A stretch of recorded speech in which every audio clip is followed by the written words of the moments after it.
weather always means busy activity on football fields around the Southwest Conference. Those bright new uniforms will soon show all the signs of rugged wear and tear, for the days of preparation are precious few. Coaches like George Sauer at Baylor pack a lot of conditioning and training into just a few short weeks. Coach Sauer and his staff give us just a taste of things to come during annual press day activities at Baylor, where the boys warm up plans to make things hot for the opposition this year. Sports writers from far and wide across the conference check with Sauer for his last-minute predictions, but who knows? Who can predict the outcome of a Southwest Conference football race? In our book, action does the better job of speaking, and action it is on a bright October afternoon as the Baylor Bears move against the Razorbacks of Arkansas in the conference opener at Waco. McCann's second quarter pass is intercepted long downfield by Donaldson of the Bears, and things look lively on the Razorback 31-yard line as the Bears go on the offense. Larry Isbell is the man under, takes and moves back. It's a pass try. He gets all set, then throws a fast one to Stan Williams at the 7. Big Stan's got it, and he's on across for the first score of the day, and the Baylor lead, reading 6-0. That lead stands up through the third quarter and on into the last period. Baylor still moves to the attack from the Razorback 21 as Jerry Cootie slashes through the middle for a 5-yard pickup to the 16-yard line. 5 more tries bring up fourth down for the Bears on the Arkansas 5, and C.O. Brocato gets the call for a field goal try. It's good, and the Bears climb to a 9-0 score. McCann under to direct the Razorback offensive from the Baylor 38. The Arkansas sophomore shoots one down the side, and it's complete to Pat Summerall. A 17-yard gain and a down on the Baylor 20.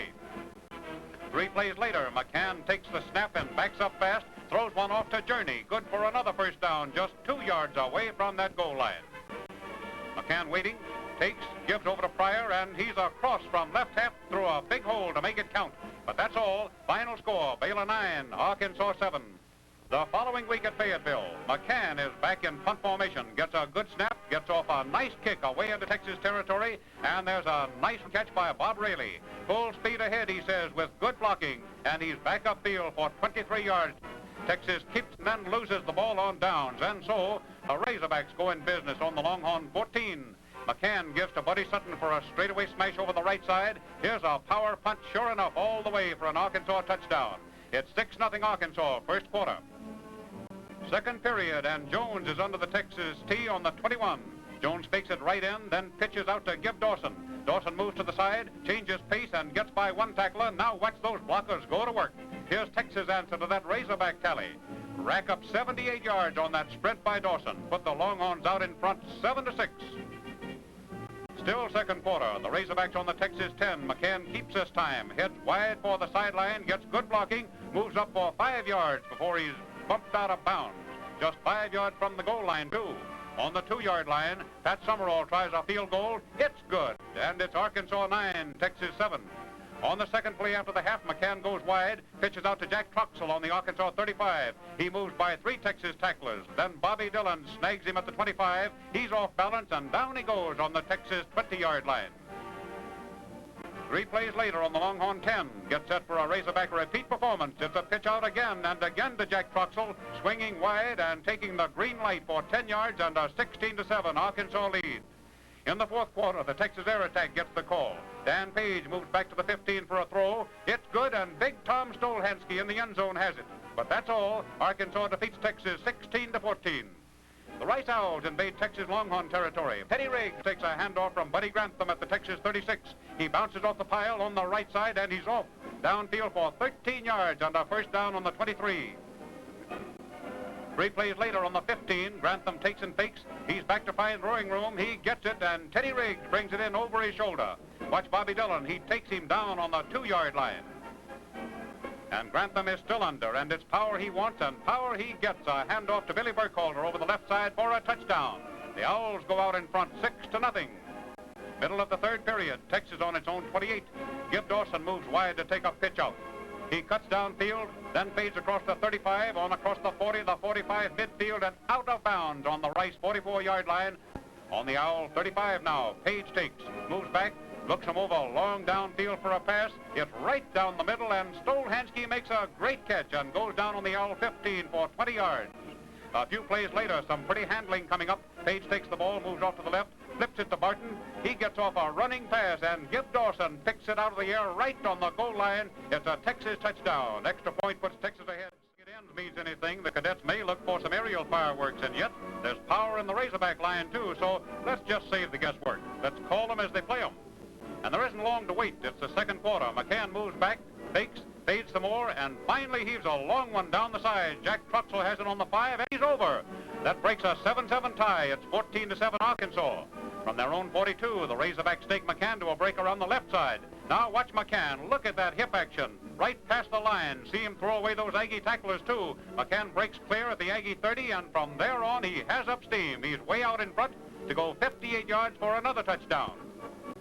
After the kickoff, the Aggies show us a familiar pattern of power. Watch big Bob Smith take the handoff. He's over the left side. He changes pace, shifts, turns on that speed, and he gives the cadets a Bob Smith special, one of those runs that keeps them coming. Ramblin' Robert rips off 40 yards before they fetch him down on the Razorback 10-yard line. Gardemall under for the Aggies. He backs up for a pass. There's a fake. Things get a little rugged as the Razorbacks move in. Gardemall finally gets it off. But watch this, right down on the goal line. Johnny Cole intercepts for Arkansas.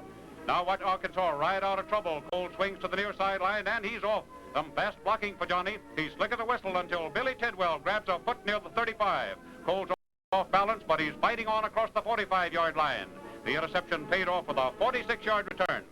The Aggies make a comeback before halftime. That's Graves passing right on the button to Darrell Hooper for 18 yards. And say, look at that snow which fell just before game time. The Aggie aerial combination's clicking, and so it's Graves again, back to pass. He spots Hooper once again, and he throws, this time for a payoff pitch. The cadets narrow the margin and trail 20-14 at halftime. In the third quarter, the Aggies keep knocking. Watch a real nice run coming up. Glenn Lipman takes a handoff from Graves, swings around one tackler, then cuts in.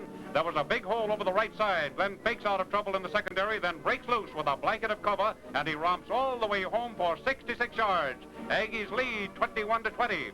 But remember, this is homecoming day for Arkansas, and the Porkers aim to please. McCann picks up 8 yards, then laterals to Hogue. He carries an extra passenger piggyback for another 13 yards for a first on the Aggie 28. Just 4 plays later, the Razorbacks are ready to wrap it up for those. Buddy Sutton rams the right side for another score, and Arkansas closes it out with a 33-21 victory. The same day finds the Baylor Bears trying to head off the rising tide of TCU. As we open, here you see Larry Isbell in slow motion. He's hidden the ball, and he's headed for the sidelines to rack up the first score and to thrill a homecoming crowd of 37,000 at Waco. You get a good chance to watch Isbell's running style as he fights clear and climbs over the Frogs' goal line. Baylor leads 7-0. Ray McCann's in the tailback spot for the Frogies on the Baylor 42. He fakes a handoff for the Frogs, moves over to the right side behind a tidal wave, plays hard to get, and goes down on the bare 23-yard line for a clever 22-yard gain. 3 plays put the Frogs on the 15, and it's McCallum again. Watch him go with another fake handoff, a slice around the left side behind the TCU tank core, and Ray goes on for a touchdown. The kick adds a point, and we've got a 7-7 ball game. After halftime, the Frogs get set on the bare 24. Take a long, slow-motion look at Ray McCallum's pitching technique. He throws it, and there's Wilson George to snag it on the 10 and go 5 more by land for a first down on the Baylor 5-yard line to set up a smash for another score. Bobby Jack Floyd is the boy they call on for this kind of action, and he rams the touchdown dynamite to take it from there and set up a TCU victory 20-7. Mid-November at College Station, the SMU Mustangs invade Aggieland with their bag of football tricks conceived and coached by Rusty Russell. Rusty believes in giving the lads that one last word of encouragement after the dressing room powwow. And you can just about read his lips, too, which seem to say, go out and get 'em, gang. Well, we aren't long in finding out just what the Pony Gang does plan to do about it, so let's pick up the action. Billy Tidwell of the Aggies takes a handoff from Ray Graves, swings this way, then cuts into the line behind his blockers. The play clears him for 14 on the Pony 11-yard line, and Billy has a glad for his helpers. Then from the Mustang 4-yard line, it's Graves, and he hands off to Bob. It's a fake at the line, then a wide end sweep to the near side. It's a tricky play, and it works for an Aggie lead of 7 points. The Ponies have their day in the second quarter. Henry Stollenwerk drives in from the tailback slot. The blocking's good. Henry knows this play, and the Ponies threaten from the Aggie 7-yard line. There's Jerry Norton in at the tailback slot. He takes the snap, moves to the right. Jerry likes the lay of the land, and he cuts out sharply to find the Aggie goal line at top speed. That's the first Pony score of the day, and it's a tied ball game, 7-all. Second half, Aggies now leading 14-7. Russell has a handoff, laterals to Norton. Jerry swings out wide. There's some real speed as Norton zips ahead to the Aggie 10-yard line. Langford and Schaefer get together on the push-out. Jerry Norton still operating at tailback, and again he gets the ball. Here's a wide sweep, wide to the left side. Jerry's making tracks, but Yale Larry and Pete Mayo move in to stop Norton short of the goal on the Aggie 2-yard stripe. It's second down and goal to go. Number 37, that's Al Hanson. He explodes over the middle for a Mustang touchdown from the 2-yard line. A good point, and it's 14-14, and that's the way the game ended.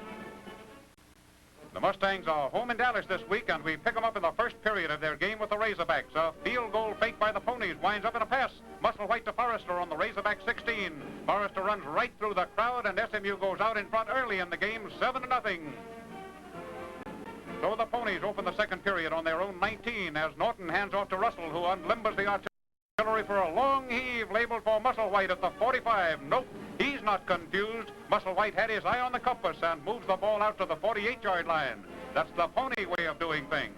Still in the second period with the Ponies leading 14-0, the Razorbacks try the air lanes as Ralph Toulette throws. Hightower tips the ball right into the waiting arms of Don Miller. SMU moves back 8 yards to put the Razorbacks out of business for the moment. Now things look up for the Mustangs. Fred Benners is in there to handle this transaction. There's a 45-yard skyrocket clear down to the goal line. Ben White grabs it for another pointy counter, and the score now shows 21-0. Mustangs ahead. Late in the third quarter, trailing 28-0. The Razorbacks operate just inside the Mustang 35. McCann takes it, backs up to find a receiver. He spots him, fires a bullseye, plus a good catch by Pat Summerall. It's a first down on the Pony 18. McCann still under for Arkansas. He's waiting for that snap. He takes it. Watch him fade back again for a pass. McCann's aim is good. Carpenter has it on the 13. It adds 10 more yards to reach the Mustang 3-yard line. Then Elton takes the handoff, and there's Arkansas's only score. The final tally, 47-7, SMU. Well, skull practice is what they call this. That's when Coach Neely and his Rice Owls get together and go over details of the blocking assignments, that split-second handling of the ball, and the game conditions that call for various plays in Jess Neely's bag of tricks. Every football team puts in plenty of behind-the-scenes blackboard time. And when this classroom training is applied in the laboratory of a football stadium, well, the results are the explosive concoction that you and I know as Southwest Conference football. The Texas Aggies line up on the Rice 10-yard line. Gardeball moves to his right, cuts in for a 4-yard pickup to the Owl 6. And for the Aggies, there are good things to come. 2 plays later, Gardeball takes it, keeps again. He threatens to the right side, then throws a pass to Charlie Hodge for a rolling catch at the goal line. It's an Aggie touchdown. Near the end of the first period, the Rice Owls on the Aggie 32. Dan Drake backs up in a hurry. There's a perfect peg to Teddy Riggs for a 12-yard advance. Drake still the man under. Again, he takes the snap. He's back fast. This one works in a jiffy. Watch it. A pass to Sonny McCurry for the first Rice touchdown. The kick ties it up 7-7, just 50 seconds before halftime. In the third quarter, Dan Drake still operating at the bottom of the Rice tee. Dan takes the snap. He drops back. He fakes a pass, then swings in behind Billy Burkholder. Watch that blocking. Billy hacks away, and Drake moves across the 20 down to the Aggie 18-yard line. The Owls are on the prowl. Dan Drake takes from center. There's a pair of handoffs, then the heave to Bill Houghton in the end zone. It's 14-7 Rice. The teams change direction and head into the fourth quarter. Ray Graves pulls out from the quarterback slot, fades off to his left, and draws a beat on Charlie Hodge. Charlie's wide open down the goal line. Points missed, and the Aggies trail by a point, 14-13. From the Rice 20-yard line, gets set for a nice one now. Teddy Riggs has the handoff for the Owls. There's a fine piece of timing on those secondary blocks, and Riggs turns on the speed. Watch that boy ramble away for an 80-yard touchdown run. Final score, 21-13 Rice. On that same Saturday afternoon, other football fans move on Memorial Stadium in Austin to watch the Texas Longhorns play host to the Horned Frogs of TCU. It's T. Jones under the Texas tee.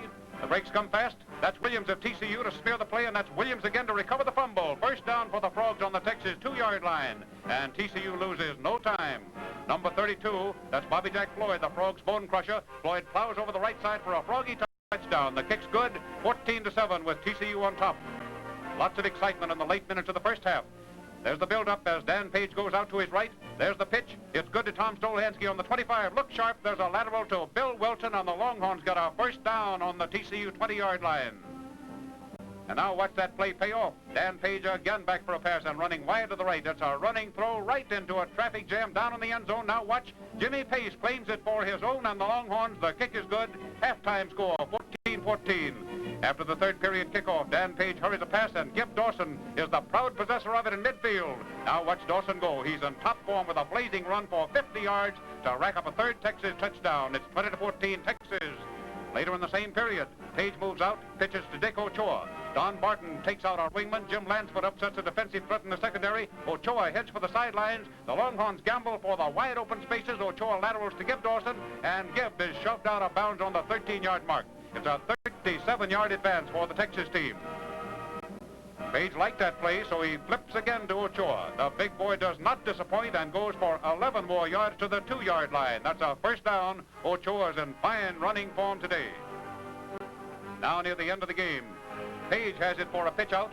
His throw gets snarled up with a fumble. Don Barton grabs it for the Longhorns. Watch him reverse his field. That quick shift to the action makes defensive play hard to organize. Don turns a loose ball into another Texas touchdown. The Frogs counted again too, but the Longhorns won that game 32-14. But during the season, there isn't much time for football coaches to enjoy the fruits of victory. By the time the stadium's empty after a game, his mind's on next week.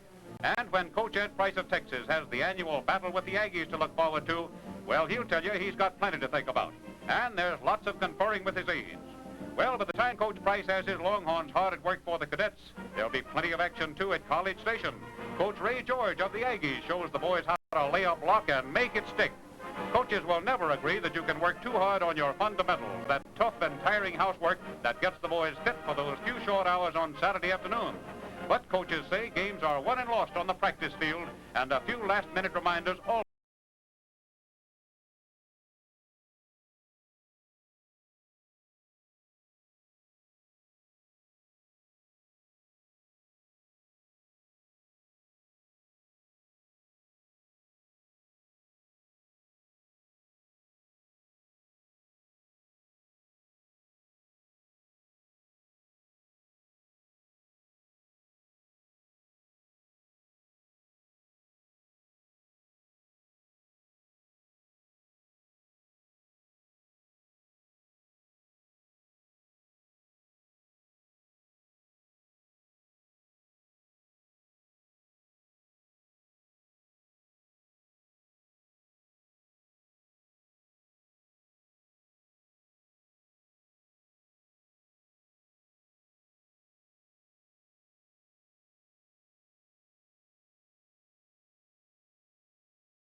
Well, let the Aggies show what happened to it.